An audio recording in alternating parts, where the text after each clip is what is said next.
A estreia e revelação de um dos principais personagens que o cinema de horror e ficção científica já produziu, e cuja franquia está ganhando o 7º filme nessa semana. Hoje eu falo sobre Predador, de 1987. Então dá um like aqui no vídeo, se inscreve no canal e vamos lá! Oi pessoal, tudo bem? Eu sou a Lu e esse é o canal Cinefilu. Predador é um filme de 1987, dirigido pelo John McTiernan, que tem na sua obra vários outros filmes de ação, como o clássico Duro de Matar.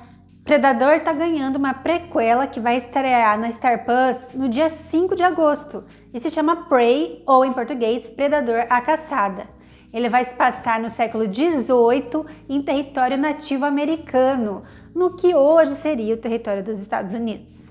No Predador de 1987, a equipe do Major Dutch, interpretado pelo Arnold Schwarzenegger, ela é convocada para realizar um resgate de reféns em uma selva ali na América Central. Eles acreditam que vão combater um grupo de guerrilheiros, porém aos poucos eles vão vendo que a ameaça ali é bem mais assustadora e sobre-humana e ela vai caçar um por um.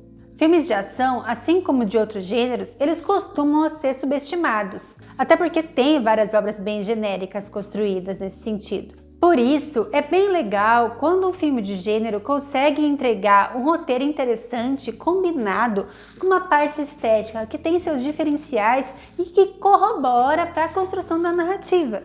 E isso acontece muito bem aqui em Predador. Os enquadramentos, por exemplo, eles ajudam muito na construção da tensão, que é um elemento primordial aqui no filme. Ele todo é tenso, né? Então a gente vê em muitas das cenas uma profundidade de campo grande, com os personagens em primeiro plano, e no fundo a gente vê a selva, né, que é o ambiente onde se passa a maior parte da ação, e a gente não sabe o que vai acontecer por ali, ou mesmo em momentos de maior tensão, os closes nos rostos das pessoas também ajudam a isso. Nos transmitem a emoção que eles estão sentindo, aquela sensação de que algo está prestes a acontecer. E a música tema do Alan Silvestre, ela contribui para essa tensão, porque ô musiquinha aqui é para passar uma tensão, viu? E tem uma característica bem interessante das cores. Como é uma selva, a gente tem muito verde e em alguns pontos eles colocam um vermelho bem forte. E vermelho, além de ser a cor do perigo, né, que nosso cérebro vê vermelho e já pensa em algo de perigo, ele é a cor oposta ao verde. Então chama muito a atenção quando tem um elemento aqui. Seja de uma forma mais sutil, como numa camisa ou numa luz, seja em umas coisas mais explícitas, como em corpos, em cenas bem chocantes, inclusive. Outro diferencial é quando o filme ele parece ter um subtexto que traz um significado a mais do que aquele aparente. E aqui em Predador, vários dos elementos deles nos fazem acreditar que ele também está tratando do ser humano enquanto predador de outros seres humanos também.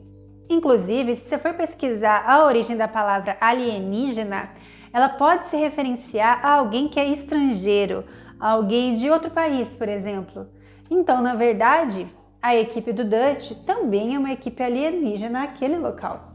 E vários outros paralelos podem ser feitos aqui que corroboram com essa afirmativa, como, por exemplo, a gente fazer essa comparação da cena inicial, que mostra o predador saindo de sua nave e entrando na Terra, com a questão da equipe do Dutch chegar naquele ambiente, naquele novo país, de helicóptero. Eles voam e eles chegam.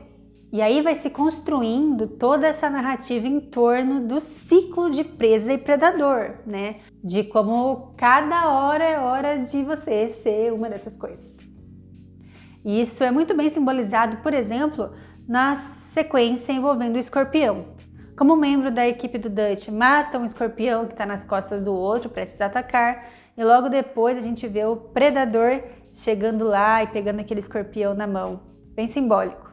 Mas em seus elementos propriamente de ação, o filme também faz um bom trabalho.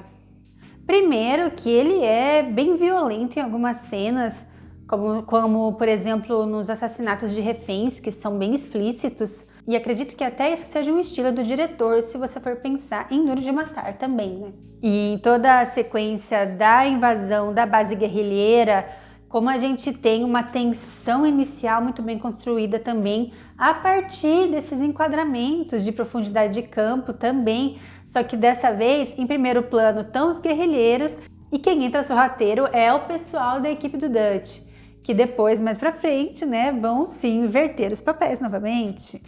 E quem vai estar em primeiro plano vai ser o pessoal da equipe do Dutch.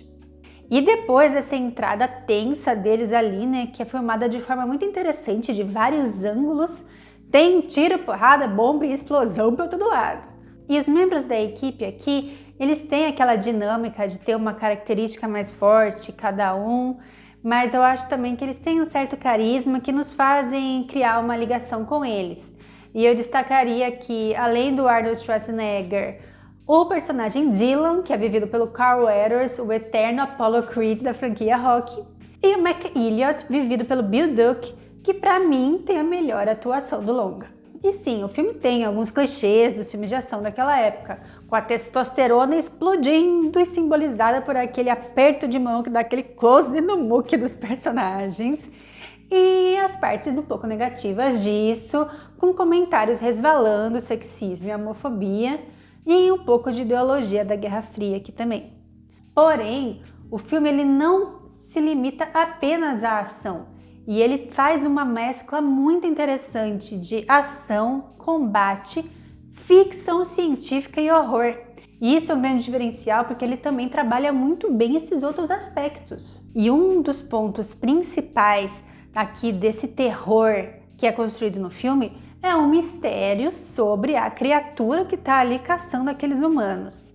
Inclusive, eu queria ter tido a oportunidade de assistir esse filme lá no seu lançamento, porque se a gente já sabendo como que é o predador, a natureza dele, o mistério aqui já é construído de forma muito interessante, que a gente fica preso e fica tenso, imagina quando nem se sabia qual que era esse predador.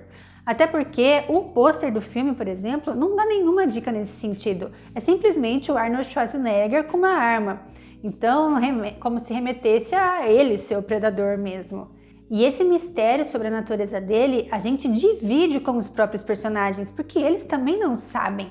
Ainda que a gente tenha um pouco mais de informação que eles, porque o filme ainda nos traz a perspectiva do predador, né, com aquela visão dele de laser, de conseguir ler o calor, mas mesmo assim a gente não tem certeza do que ele é. Se é um humano com uma tecnologia muito avançada, ou qual que é a natureza daquele ser que a gente está acompanhando ali. E esse mistério ele vai sustentando o terror até o ato final, quando é revelada realmente a aparência do predador, como ele é e a possível natureza dele. E aí a gente encontra a criação do Stan Winston, que é um dos grandes nomes de criação de animatrônicos e efeitos visuais de Hollywood. Inclusive eu já comentei sobre ele no vídeo sobre Jurassic Park, e que é interpretado pelo ator Kevin Peter Hall. Tem mais de 2 metros, né? Porque era para ele ser grande perto do Arnold Schwarzenegger, então me imagina. Mas essa revelação, ela não diminui o terror. Ela faz só ele ficar de uma outra natureza. Como se fosse realmente um filme de terror sobrenatural, por exemplo, em que durante o filme vai se sustentando esse mistério sobre qual que é a criatura que está assombrando, e aí chega no final, é um horror direto agora com aquela criatura fazendo uma ação direta e se revelando aos personagens. E o curioso é que o personagem do Dutch, ele deixa um pouco de ser um combatente militar para se tornar um caçador, pegando inclusive algo de instinto primitivo, né? A gente vê ele com uma tocha, com um grito de guerra, assim como um guerreiro mesmo ali, em contraste com o adversário dele, que é um alienígena com tecnologias avançadas. Mas ao mesmo tempo vai ser um embate mais direto e mais equilibrado. E esse ato final também vai ter alguns elementos que corroboram naquele espelho entre o predador alienígena e o predador humano. Então é isso, pessoal. Predador, ele é muito mais do que um filme de ação cheio de testosterona. Ele tem uma ação muito bem construída e tensa, mas as suas partes de horror também são muito interessantes e ainda tem esse contexto social e político pincelado ali pra gente dar uma pensada. Como eu disse, o novo filme, Predadora Caçada, vai estrear no Star Plus, mas também Predador de 1987 e todos os outros filmes envolvendo o personagem, inclusive os Alien vs Predador, também estão disponíveis na plataforma de streaming. Então tá lá se vocês quiserem fazer uma maratoninha para chegar no novo filme sabendo tudo. Então é isso por hoje, pessoal. Comentem aqui se vocês gostam dessa franquia, qual dos filmes vocês preferem. Muito obrigada por terem chegado até o fim do vídeo comigo e logo eu volto. Até a próxima!